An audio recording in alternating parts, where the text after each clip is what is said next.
tema que hoy día nos toca hablar es un tema de mucha frecuencia en las unidades de cuidados intensivos neonatales. Eh, Quisiera empezar la clase, una introducción, manifestando de que dentro de la tasa de mortalidad neonatal, la muerte de los neonatos representan más o menos 47%. Esto es indicativo más o menos de 2.4 millones de muertes. Es de ahí que la prematuridad es un factor que incrementa la mortalidad infantil. El problema es que en los países en vía de desarrollo como nosotros, Perú, porque hay otros lugares como Chile, Argentina, Ecuador, Colombia, donde su control prenatal es muy bueno. Sin embargo, en algunos países, específicamente como Venezuela, Perú, es cierto que ha mejorado, pero aún todavía nos falta mucho. Y hay mucha gente que llega a los servicios de emergencia en expulsivo. Por ejemplo, actualmente, hoy día no estoy de turno, me toca mañana todo el día en el hospital regional. Tenemos de los 6 recién nacidos hospitalizados en la UCI neonatal, tenemos 3 de 25 semanas. ¿Se imaginan? 3 de 25 semanas. Todavía faltándoles 17 semanas para haber nacido. Madres en expulsivo. Y los 3 de parto vaginal. El problema que conlleva a los traumatismos el nacer de este pequeño, ¿sí? De menos de 1 kilo de peso, 801, 850 el otro, y el otro llega a 1100, ¿sí? Y todo lo que acarrea la prematuridad. Hoy día antes se hablaba de una síndrome de dificultad respiratoria tipo 1, tipo 2, donde clasificaban y metían a uno entre el primer grupo y en el otro, pero se ha visto que específicamente esta clasificación ya no va. Y cuando se habla de síndrome de distrés respiratorio, si usted veía las biografías, las revisiones, cuando se habla de distrés respiratorio neonatal, se está refiriendo exclusivamente al síndrome de membrana a la que es la membrana hialina, ¿sí? El otro grupo de patologías mejor se ha descrito como distrés respiratorio. Síndrome de distrés respiratorio neonatal, métanse en la cabeza como enfermedad de membrana hialina, que quisiera desterrarse también incluso ese término de membrana hialina, porque era lo que se suponía que ocurría hace varios años atrás por exámenes de anatomía patológica, cosas que no ocurren. Muy bien, vamos a empezar entonces manifestando que los signos y síntomas del problema de dificultad respiratorio, porque vamos a ver una serie de patologías, cianosis, quejido expiratorio, sí, la salida del aire, el aleteo nasal, el tiraje intercostal, el aumento de la frecuencia respiratoria como taquina, la presencia de ruidos, disminuidos, la presencia de estertores, ¿no? Y roncos. Ahora, los signos de dificultad respiratoria constituyen una indicación para hacer una evaluación completa, que incluya, vamos a evaluar la ventilación a través de qué parámetros, a través de la gasometría arterial, donde vamos a ver pH, presión de CO2, y la oxigenación lo vamos a evaluar con mediante la pulsiometría, o sea, la saturación de oxígeno, que es conocido por ustedes. Y si queremos evaluar los campos pulmonares, lo vamos a hacer a través de la radiografía de tórax. Es importante conocer o tener algunas nociones de cómo se desarrolla el pulmón y cada etapa. Hablar sería un capítulo completo, pero vamos a tratar de sintetizar para algunas cosas puntuales que se necesita que usted conozca. El desarrollo pulmonar adecuado es esencial para la supervivencia del recién nacido. El sistema tensioactivo puede tener una maduración temprana inducido si va a producirse el nacimiento de un niño prematuro, si ya hoy está establecido una terapia, el uso de corticoides por vía intramuscular en la madre, ¿no? Con un tiempo de acción 24 horas van a ayudar a la mejora, a la producción de la sustancia del surfactante. Por eso decimos que los tratamientos con surfactante pueden mejorar la función de aquellos recién nacidos prematuros. Definitivamente diríamos que el pulmón fetal responde a la inflamación con un una inducción de la maduración. Y aquí vamos a ver un poco del aspecto embriológico, para que vean cómo se va desarrollando más o menos a los 33 días, a los 37 días, 42 días, y cómo a partir de ahí es que se comienza la ramificación desde el punto de vista bronquial, ¿no?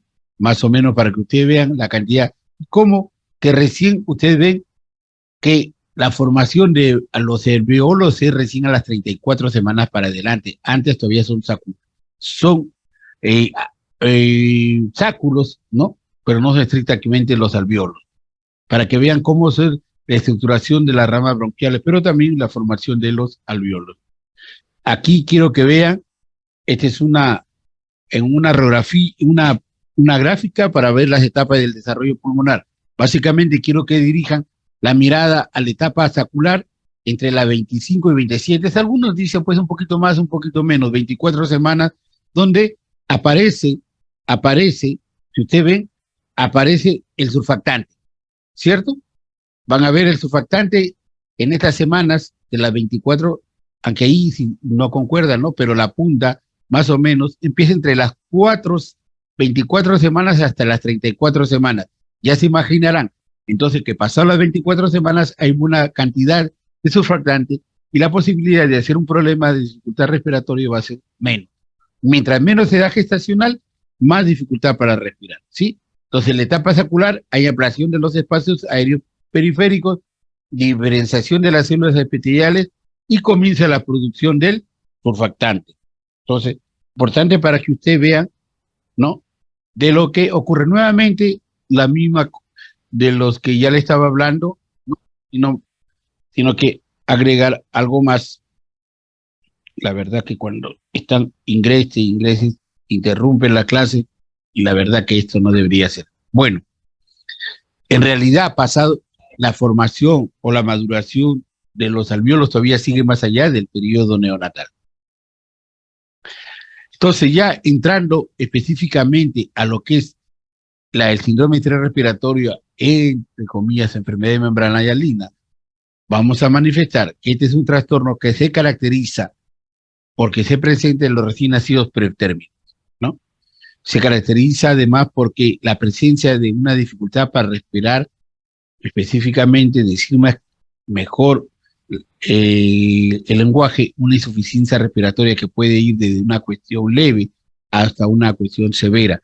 De inicio, desde que el niño saca la cabeza, ya lo tenemos, e inmediatamente comienzan las manifestaciones clínicas de este cuadro.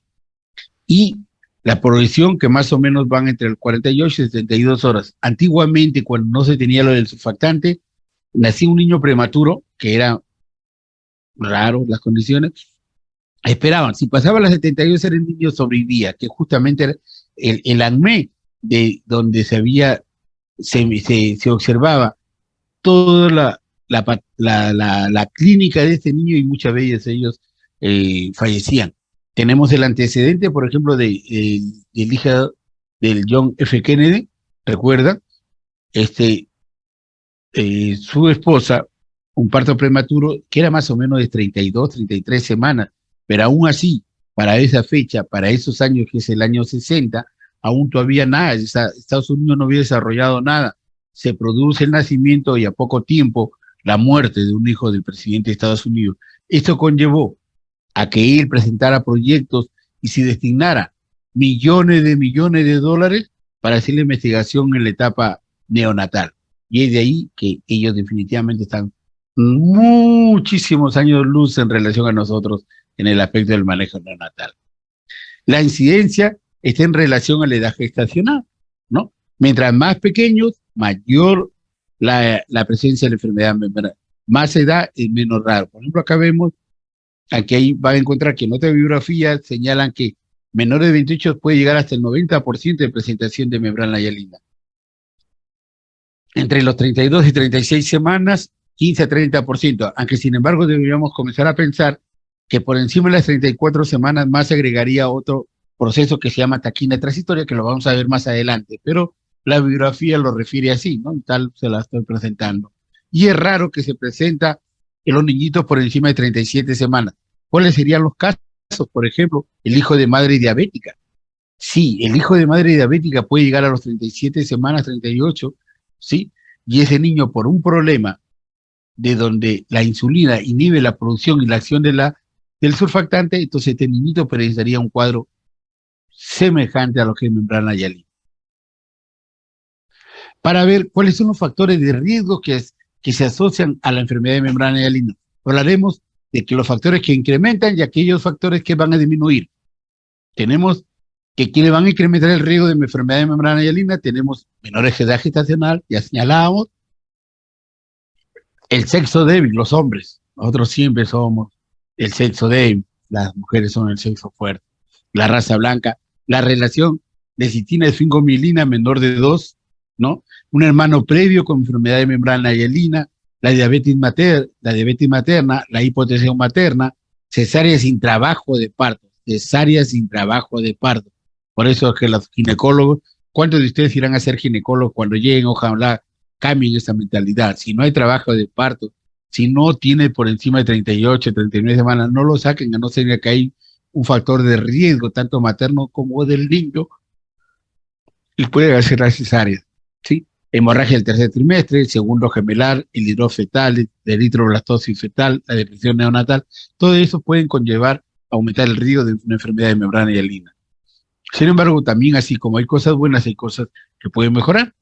A mayor edad gestacional, el sexo femenino, que es mucho más fuerte definitivamente, la raza afroamericana, la relación lecitina de 5-milina mayor de 2, como lo ven ahí en la diapositiva, y la preeclampsia materna, definitivamente a lo que algo antes se creía que la preeclampsia materna era dañina, no, la preeclampsia materna mejora y hace que el niñito respire mejor. La diabetes materna, de acuerdo a esa clasificación de White, a la D, la E y F, con unas ciertas características, ¿no?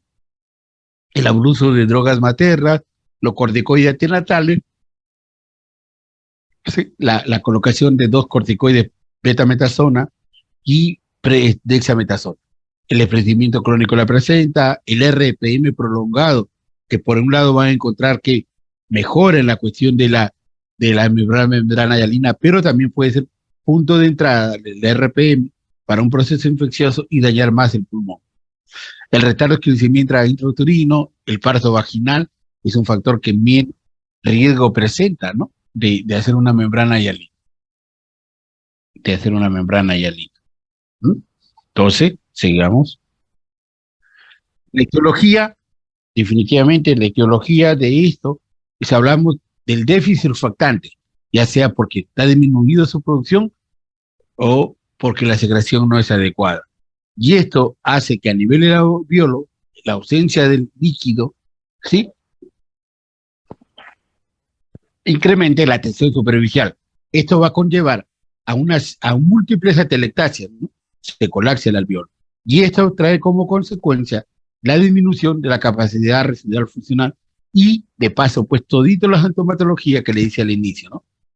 Como consecuencia de la lesión progresiva de las células epiteliales y endoteliales, lleva a atelectasia, que es atelectrauma, volutrauma, lesión isquémica y toxicidad por oxígeno, derrame.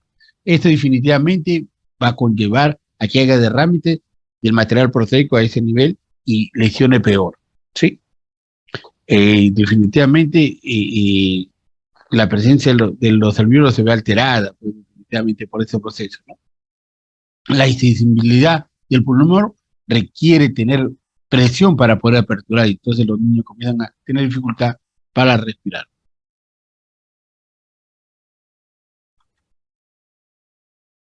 Algo pasó, ya, perfecto. Esto es simplemente para ver los factores que contribuyen a la patogenia de la enfermedad, que ya lo hemos visto, pero creo que podemos avanzar. Esto es simplemente para que vean el contenido, cómo está la composición del surfactante, donde predominan los lípidos, ¿no? Tenemos fosfatidilcolina saturada el 50%, pero si lo sumamos el resto de fosfatidilcolina y otro tipo de lípidos, estamos llegando más o menos al 80%.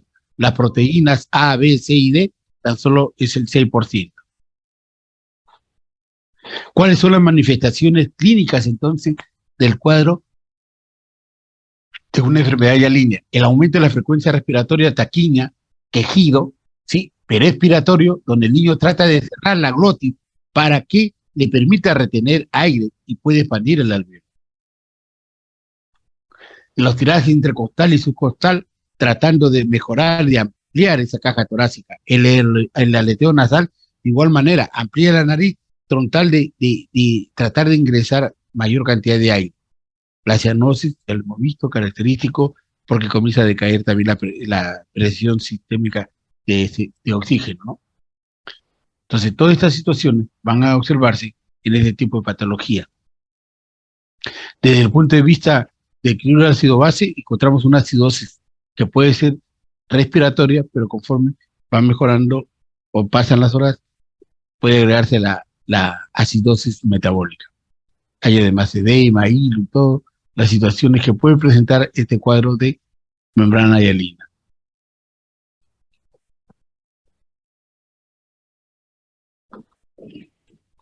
Bueno, la evolución definitivamente es la evolución clínica que nosotros tenemos que ver en el niño, cómo si nació con estrés respiratorio y el trabajo respiratorio incrementa, hay dificultad, un tiraje marcado, una deshidratación, hay que sospechar que estamos frente al cuadro de una enfermedad de membrana hialina. Inicialmente, como no hay como en otras edades, como en neonatología, que tenemos que utilizar la radiografía de tórax, y es porque definitivamente es un examen de ayuda para hacer diagnóstico, ¿sí? Y el uso también de la gasometría, pero básicamente aquí sí toma relevancia la radiografía de tórax.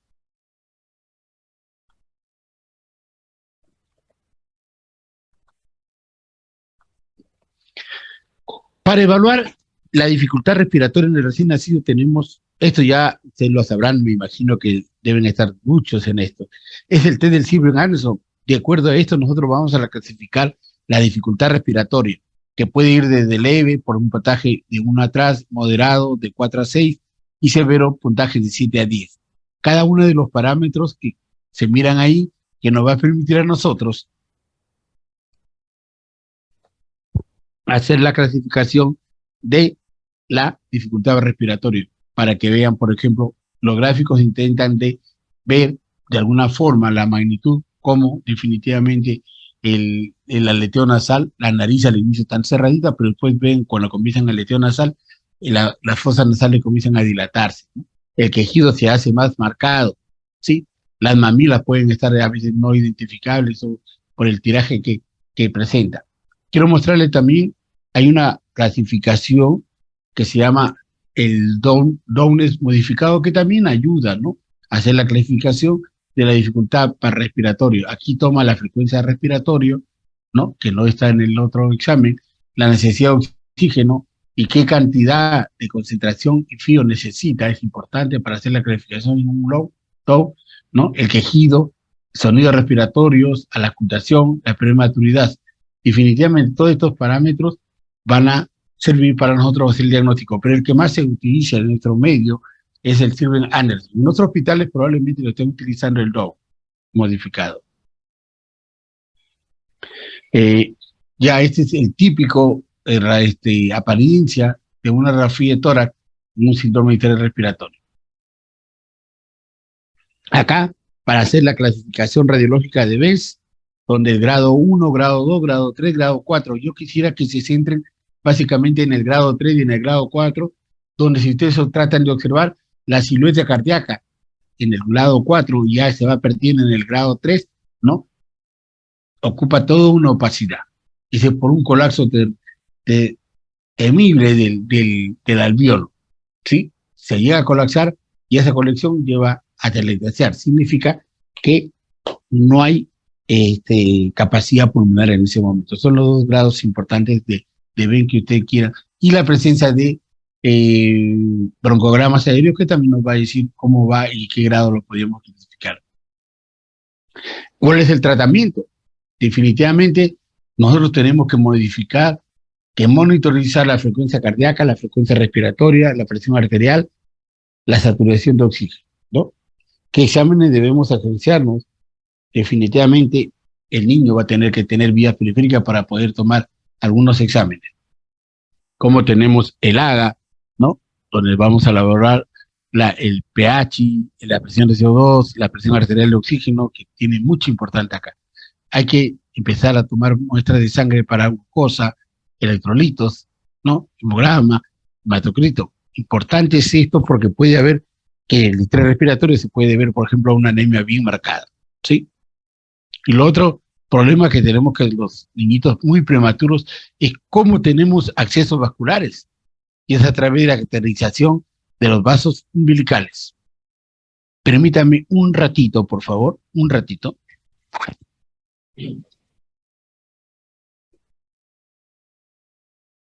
Ahí, ahí, ahí.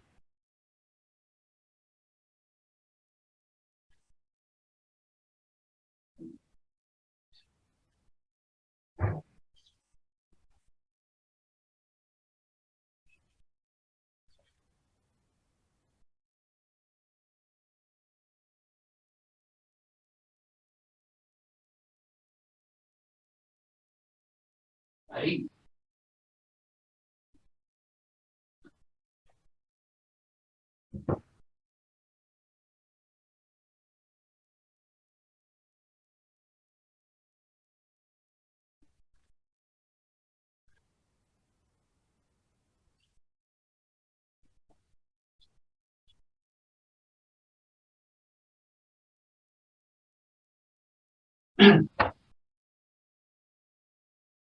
Disculpen, estaban tocando mi puerta. Ya, sigamos entonces. En relación al tratamiento, ya les decía, acá importante es la monitorización de la frecuencia cardíaca, la frecuencia respiratoria, la presión arterial y la saturación. Importante, aló, ¿me escuchan? Hola. Sí, doctor, sí lo escuchamos. Perfecto. Cuando se produce el nacimiento de un recién nacido, ya se supone que acá hemos hecho la historia clínica, ya estamos avisados que vamos a recibir un prematuro y estamos preparados con sala de operación, la sala de partos, con calor, con oxígeno, todo. Acá es importante para el manejo y la buena respuesta, es una situación que lo vemos en muchas carencias, en muchos lugares. Incluso en nuestro hospital, que es un nivel 3, les cuento que en la sala de partos, donde recibimos a los recién nacidos, y sala de operaciones, no contamos con oxígeno, con un mezclador que nos permita darle, por ejemplo, un CPAP con una, una concentración de oxígeno que no sea dañino para el bebé. ¿Qué hacemos? Damos CPAP, pero con oxígeno al 100%. Basta un minuto de dar oxígeno al 100% de estos recién nacidos y le causamos mucho daño pulmonar. Ojalá que las autoridades en alguna oportunidad traten de mejorar.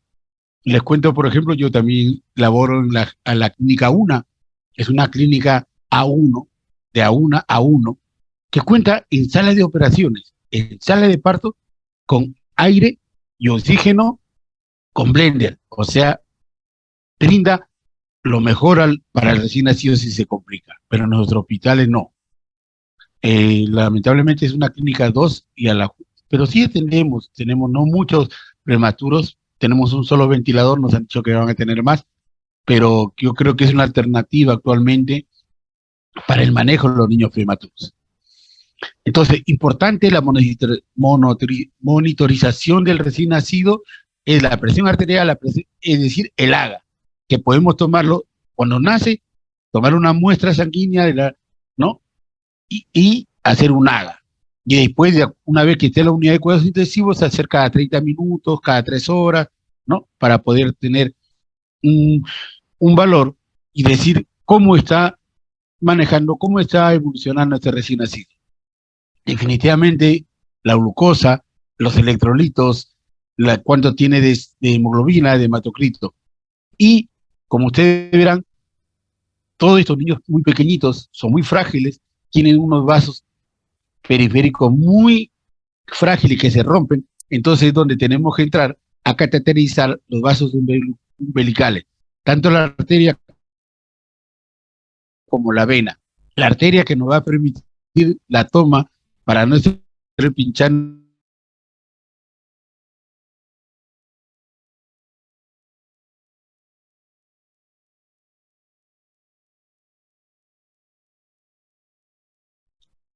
el manejo no de oxígeno. Acá definitivamente El manejo del síndrome de dificultad respiratoria dependiendo de la edad gestacional, por ejemplo, esos niñitos de 25 semanas, definitivamente ellos sí requieren de un ventilador mecánico. Ya se imagínense ese pequeño cuerpito, un tórax muy eh, maleable, mecánico. Pero en los niños más necesita a partir de las 28 para adelante, podemos darle chance del CPAP. ¿Qué es el CPAP? Es la presión de la continua de la vía aérea, que trata de mantener el alveolo abierto. Esa es la función del CPAP, de mantener el alveolo abierto, de mantener una buena capacidad residual funcional. Esa es la idea del CPAP. Si eso lo hacemos desde el momento que el niño nace y sale de parto hasta que vaya a la unidad de cuidados intensivos, eso indicativo de que el niño va a ir bien. Que acá les pongo para que tengan un dato, no porque esto lo manejamos en la unidad de cuidados intensivos, ojalá tengan alguna oportunidad de ver una presión de agua de 5 centímetros, un flujo de oxígeno de 6 litros por minuto, que van a mejorar la capacidad residual funcional. Si esto no funciona, tenemos que entrar al método invasivo que es la ventilación mecánica convencional.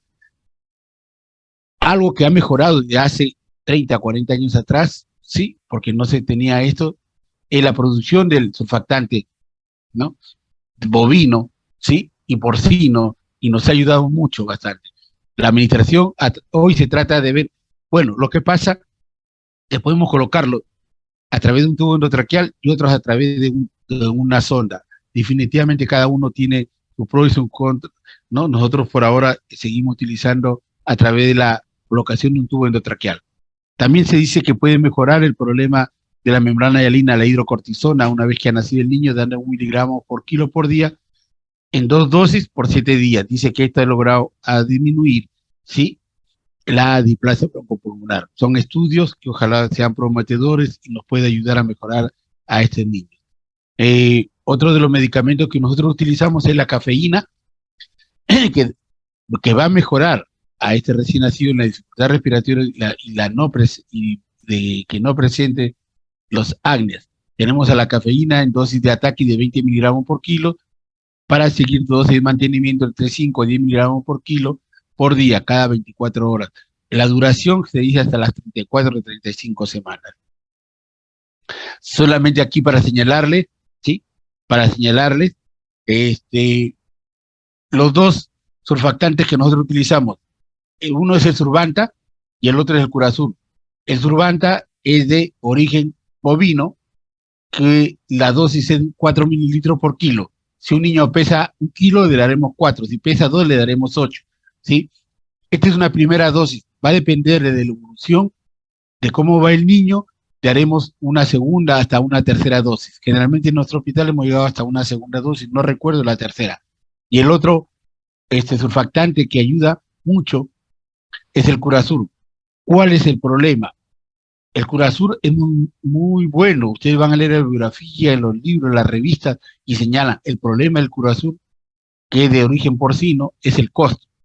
Pero a veces dice, oye, no importa lo que cueste, si lo que vas a lograr es mejor. Definitivamente eso es cierto. Pero lamentablemente ya saben que en los hospitales se trata de comprar lo que menos cueste. ¿Que responde? Sí responde, definitivamente ese sí. Pero al final, mejor respuesta se ve con el Curazur. Quedamos 2.5 mililitros por kilo la primera dosis y podemos dar una segunda de 1.25. Acá, a diferencia del Survanta, lo podemos dar a las 12 horas la segunda dosis. Y quizás por ahí disminuiría los costos, ¿verdad? Acá, para que ustedes vean las técnicas, como a través de un tubo endotraqueal estamos colocando el surfactante. Ahí se está desplazándose, ¿no? Todo en cuestiones estériles. Pero dirán, y esa persona que está con las manos, me imagino que se habrá lavado las manos bien, probablemente, porque debería también estar, colocarse guantes, porque de lo contrario estamos contaminando el tubo endotraqueal, ¿sí? Y es una puerta de entrada, definitivamente. Miren acá en la otra figura, ¿no? Definitivamente.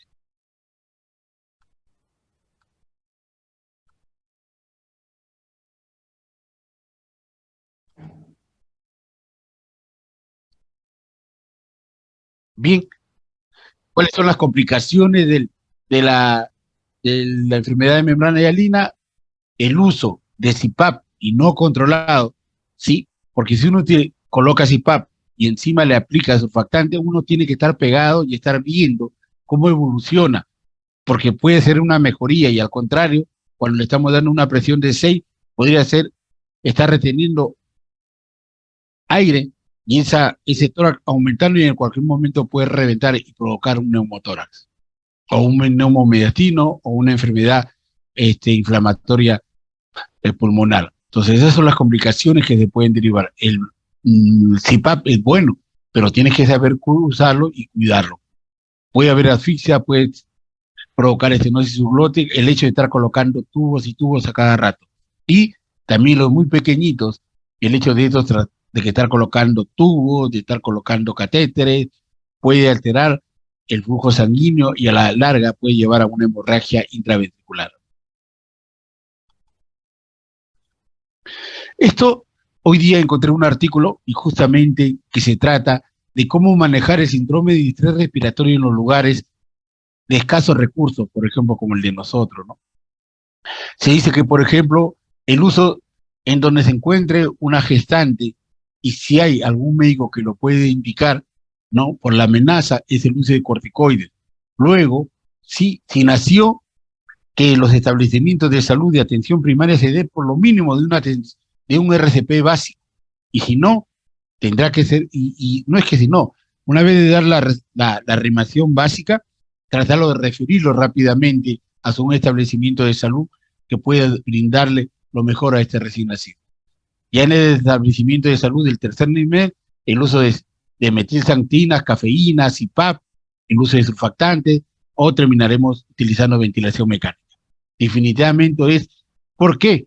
Porque se necesita bien controlar el uso de oxígeno. Ya le decía, el oxígeno es muy bueno, es un buen medicamento, pero como tal también puede causar muchos daños. Se habla hoy día de hasta enfermedades neoplásicas a nivel cerebral por las altas concentraciones de oxígeno que se utilizan.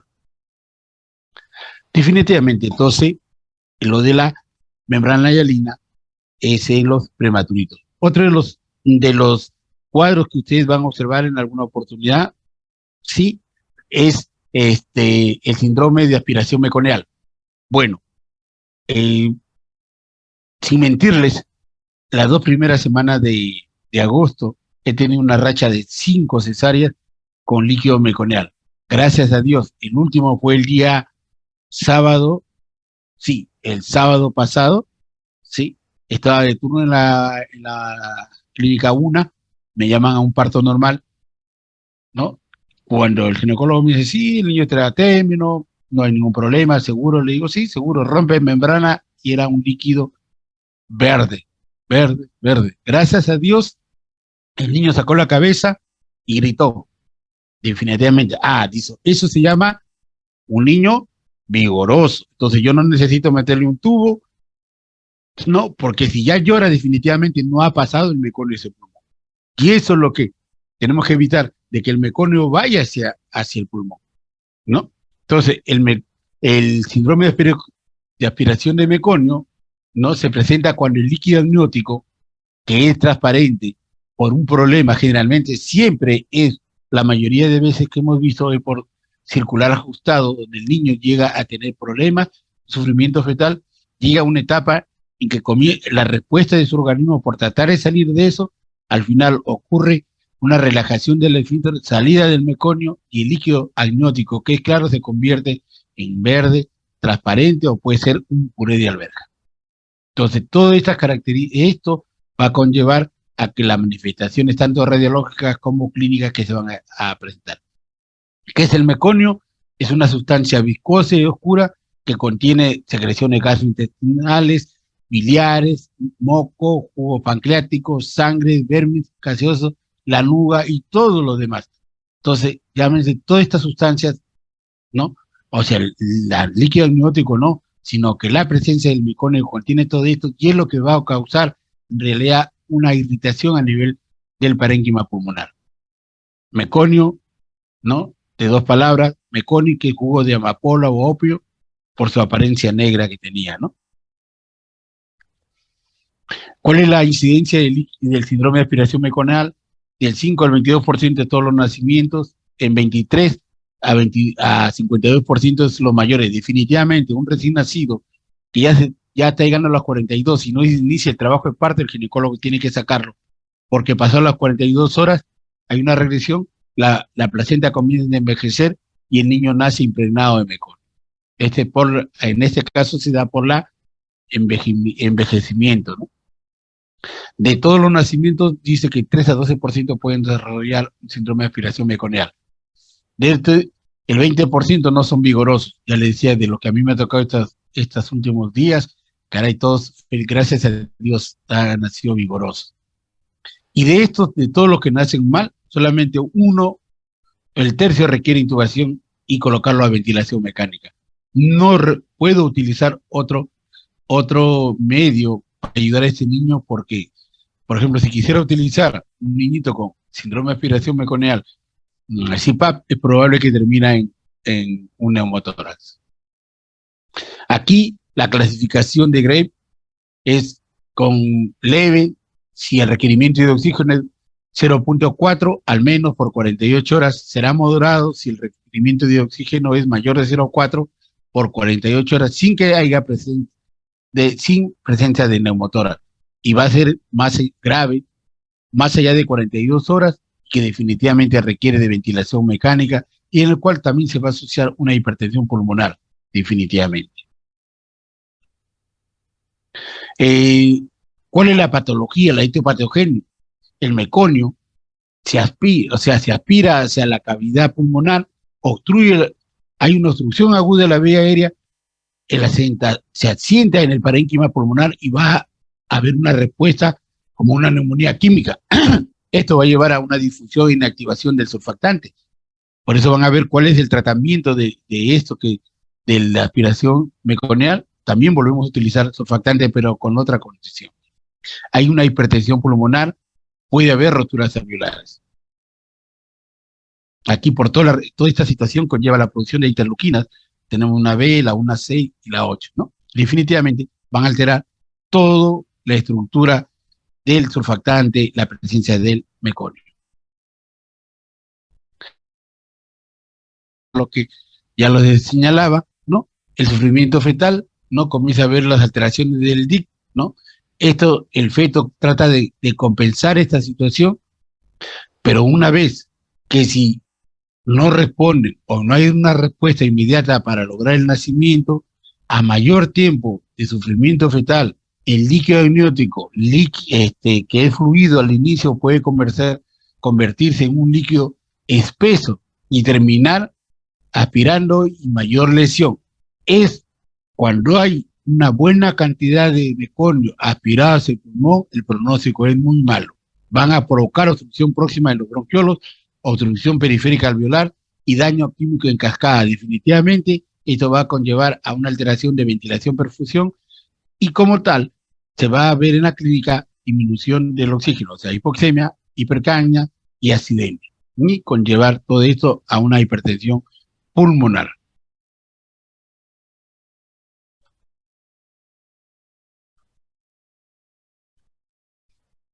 ¿Cuáles son los factores asociados?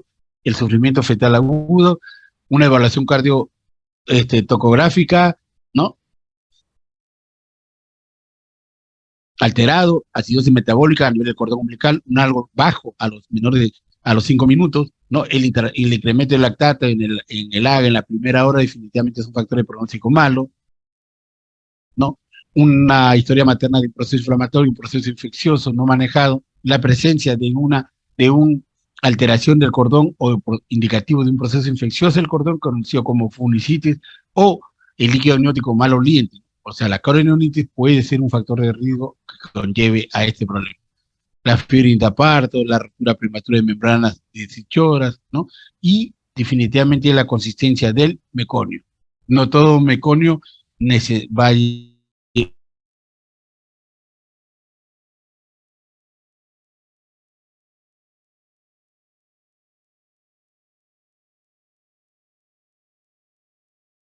es encefalopatía hipóxico-isquémica, una insuficiencia cardíaca, mala percepción periférica, puede alterar el riñón llevando a una oliguria. Si esta situación es grave, hay incremento de la frecuencia respiratoria, aleteo nasal, tiraje subcortal, intercortal, retracción sinfoidea, y todo esto conlleva pues al cuadro clínico, ¿no? Vamos a observar, el tórax comienza a insuflarse, hay crepitantes en ambos campos generalizados, ¿no? Definitivamente. Este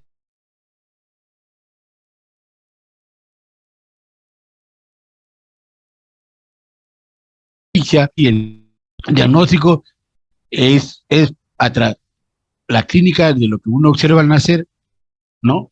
La saturación de oxígeno que tenemos que lograr que esté por encima de 95, ¿no? La necesidad de oxígeno pueden nacer y el niño tranquilo, pero a las 2 horas comenzar a presentar distrés respiratorio, hay que sospechar que probablemente haya pasado algo en el pulmón, ¿sí? Y que hay que descartar que el problema respiratorio se deba a alguna malformación pulmonar, ¿no? Para que vean ustedes el diagnóstico, la historia clínica materna, el cuadro clínico compatible con los datos que uno ha obtenido, la piel manchada de verde, el cordón umbilical verde, ¿sí? La radiografía de tórax para ver en la hiperinflación pulmonar, más allá de 9 espacios intercostales, las manchas algodonosas, ¿no? Importante, hoy en día se utiliza mucho la ecografía pulmonar. Lamentablemente todavía en nuestros medios no lo están realizándose, pero al futuro probablemente alguien se vaya a especializar y nos ayudaría bastante en esto. Hay que hacer estudios del ecodoppler, ver ecocardiografía para ver cómo está, a qué ha llevado al final el problema respiratorio al problema cardíaco también, ¿no? El manejo del síndrome de aspiración meconial es siempre la prevención, evitar embarazos cotérminos, ¿sí? Debe monitorizar al producto. Toda gestante que llega a un establecimiento de salud, yo creo que hay personal, si es un centro de salud materno, debe haber médico y debe haber una personal de enfermería o personal de obstetricia, la directricia es la que va a monitorizar un pequeño aparatito que le señale, que le indica cómo va la frecuencia tanto de la madre como el niño. Nos interesa la frecuencia del producto. Y con eso podríamos prevenir muchas cosas. Si sentimos que está entrando primero en taquicardia, es probablemente que en poco tiempo ese baje a bradicardia y termine muriéndose. Entonces es importante la prevención. Y ya le decía, bueno, salté un poquito, pero definitivamente antes sí, cuando manejábamos el recién nacido con síndrome de aspiración meconial, veíamos que venía a ver, decíamos al ginecólogo, la cabeza sale, un ratito no lo saque. En esa hora metíamos sonda de succión para aspirar, pero se ha visto en la nueva guía del 2015, la del 2021, en la Academia Americana de Pediatría, que eso no es necesario. El manejo entonces es un manejo general en la unidad de cuidados intensivos, donde nuevamente la monitorización de todos los parámetros, frecuencia cardíaca, saturación, presión arterial, todo eso. Debe evitarse la hipotensión, hay que corregir los trastornos metabólicos, hay que sedar a estos niños, sí, sudación, disculpen, ahí hay un error, era sedación con fentanilo, ¿no? Porque estos niñitos se vuelven muy irritables. Hay que dar una buena oxigenación y ventilación. Yo le decía que la idea es mantenerlo por encima de 95, porque realmente si hay niños atrémitos donde el oxígeno no va a dañar mucho, ¿no? Óxido nítrico, lamentablemente en nuestro medio todavía no, ya en otros lugares se utiliza, no sé si la maternidad de Lima utilizará, pero por lo menos en el norte no. El uso de surfactante, así como se ha visto que el meconio puede barrer, es como si pasara una lija y todo el epitelio, ¿sí? Y entonces tendremos que hacer, antes se hacía el famoso lavado con surfactante, le aplicaban el surfactante, a 10 era el doble de lo que utilizamos para membrana hialina, lavábamos, entrábamos y volvíamos a sacar, pero esto no, ya no se hace definitivamente, es simplemente aplicar el surfactante en cantidad alta, dejarle que comience a hacer función. El uso de antibióticos, ¿por qué? No es porque el meconio amerita utilizar antibióticos, sino que el meconio se implanta en el parénquima pulmonar y ahí son las bacterias que van a ingresar, ¿sí? Van a comenzar a reproducirse y a la larga nos va a ser un problema de tipo pulmonar. Por eso es el uso de antibióticos. Corticoides, hasta el momento no hay evidencia que ayude a que mejore el síndrome de aspiración meconial. El otro cuadro, pero que ya estamos llegando a la etapa, justamente vamos a terminar a las 2:30 para que ingrese el otro, es la taquina transitoria. Este es un cuadro generalmente por encima de las 34 o 35 semanas hasta la, ¿no? Es un proceso respiratorio que conforme nace, sí, aparentemente el niño está bien, pero a los pocos minutos comienza a presentar dificultad respiratoria, quejido, aumento de la frecuencia respiratoria. Muchas veces estos niños necesitan solamente observación, colocar en una servoincubadora con calor, sí, y comenzar a observar, porque de lo contrario se puede empeorar, ¿no? Definitivamente, caso de un niño de 39 semanas de parto por cesárea, aparentemente sale con un distrés respiratorio, membrana inhalina a esta edad no, neumotórax no, neumomediastino no, era una taquina transitoria, probablemente algo pasó en este niño y cuya complicación ha hecho una hipertensión pulmonar, este recién nacido con taquina. La mayor incidencia es en parto por cesáreas y hay que hacer diagnóstico de exclusión si no se trata de una neumonía connatal, de una enfermedad de membrana hialina, una cardiopatía, deben servir de diagnósticos diferenciales. ¿Sí? Simplemente para que tengan una visión como en relación a la salida y la entrada del agua. Para la salida del agua tiene que funcionar la bomba de sodio-potasio, ¿no? Igual, este es importante que ustedes lo vean, van a tener oportunidad de leerlo, se los voy a dejar ahí todo para que te hagan ustedes un repaso, ¿no? Igual, la entrada, como la mayoría del líquido pulmonar se va hacia los linfáticos de una parte, a través, van a ser eliminados a través, cuando salen por vía oral, cuando salen por vía vaginal, ¿verdad? Definitivamente que son varios mecanismos, pero definitivamente es en relación a la demora en sacar el líquido del pulmón. Hay una disminución en la reabsorción. Ese es el problema que pasa en la taquina transitoria, ¿no? La fisiopatología es la demora en la reacción del líquido pulmonar, antecedentes de asma en la madre, nuevamente el sexo masculino, el sexo débil, definitivamente nos hace que padezcamos este tipo de patología. El diagnóstico es después de haber hecho un estudio de edad gestacional, qué sospecha podría ser, si es taquina transitoria, es neumonía, ¿no? Es neumotórax, base a la clínica y al examen clínico, en la historia clínica que hemos tenido, diremos, esto se trata de este problema que tenemos acá. Para que vean ustedes cómo, sí, radiografía normal, pero van a ir, vean 8 espacios intercostales, pero de aquí para adelante, miren esas imágenes, ¿no? Cuando ya hay taquina. Yo no sé si ustedes logran observar la flecha a una imagen lineal. Eso se llama líquido entre ambos lóbulos. Hay un repliegue de la pulmonar, de la pleura, ahí de acúmulo de líquido. Por eso se llama una cisuritis, que es característico de membrana hialina. Muy bien. Entonces, el tratamiento de la membrana hialina básicamente es calor, reposo, oxigenoterapia, puede haber hidratación endovenosa, si no mejora en el transcurso de horas, porque estos generalmente 24 a 48 horas mejoran, ¿no? Hidratación, sí, a veces si la frecuencia respiratoria es por encima de 70, preferible no darle nada bioral hasta que mejore. El otro aspecto, y ya para terminar la clase, es las rupturas alveolares. Definitivamente lo que hay es acúmulo de aire entre el tejido pulmonar y la pleura que recubre al tejido, ¿no? Como sabrán, pleura parietal y la pleura que está en el tórax, entre ambos hay un espacio virtual, el cual cuando hay rotura, este espacio se hace evidente, ¿no? Y se acumula aire, definitivamente.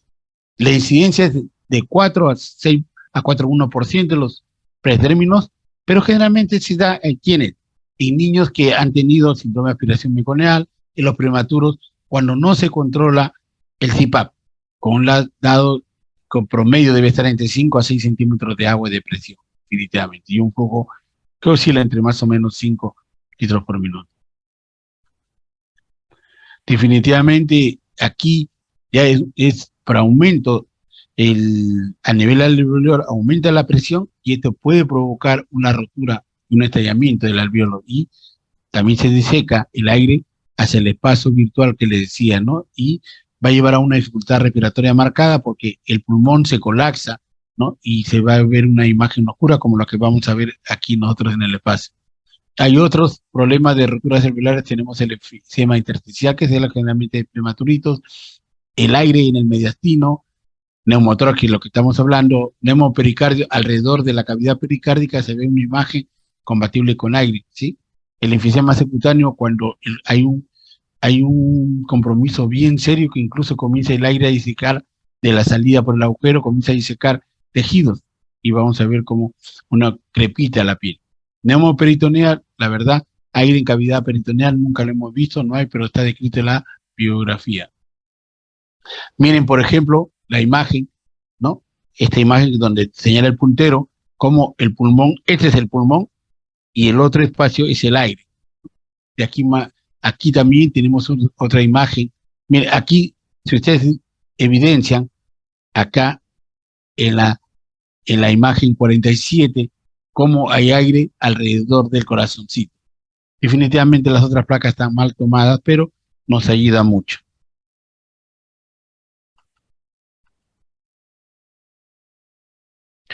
El cuadro clínico es un niño que aparentemente estaba tranquilo, respirando aparentemente tranquilo, de pronto hace un cuadro de un estrés respiratorio marcado, con cianosis, con tiraje.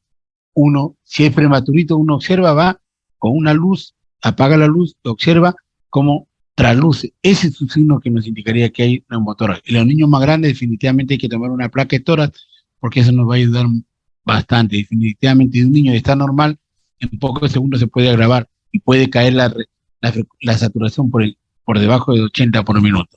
Definitivamente, si un niño está metido en ventilador mecánico, ¿no? En CPAP hay que pensar que puede haber habido una rotura alveolar y que el niño presenta pues un cuadro respiratorio marcado. Diagnóstico, la transiluminación, que les he dicho que es lo más cómodo y más barato teniendo una linterna a la mano.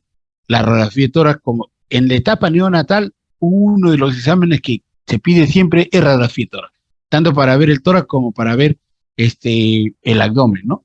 El tratamiento va a depender de la gravedad del neumotórax. Si es un niñito que está con estrés respiratorio marcado, pues se tendrá que colocar un catéter para drenar el neumotórax. Muchas veces el neumotórax se resuelve solo. Bueno, la bibliografía que hemos utilizado para hacer la clase, no sé si hubiese alguna pregunta.